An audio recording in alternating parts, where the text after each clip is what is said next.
দুইটা দুইটা ভয়ঙ্কর পাপের কথা বলে দেই।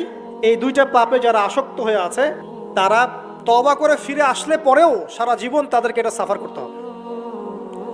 কথা বুঝতে পারছেন না? তওবা করে ফিরে এসেছেন মনে করেন, তারপরেও আপনাকে সারা জীবন এই পাপের ফলটা ভোগ করতে হবে। এক, মাদকদ্রব্য দীর্ঘদিন সেবন করেছেন, তওবা করেছেন, ফিরে এসেছেন, আল্লাহ হয়তো মাফ করে দিয়েছেন, আল্লাহ পাক মাফ করে দিয়েছেন, বাট আপনি আপনার দেহের যে ক্ষতিটা করে ফেলেছেন এটা পোষাতে পারবেন না। এক নাম্বার। দুই, তখন আপনি যদি বিয়ে করেন আপনি স্ত্রীকে সন্তুষ্ট করতে পারবেন না। হ্যাঁ।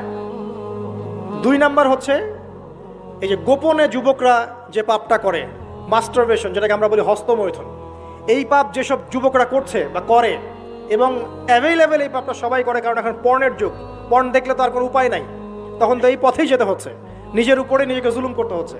যারা হস্তমৈথুনে অভ্যস্ত হয়ে গেছে এরা যদি তওবা করে ফিরেও আসে, শরীরের যে ক্ষতিটা হয়েছে এটা পূরণ হবে না কখনো।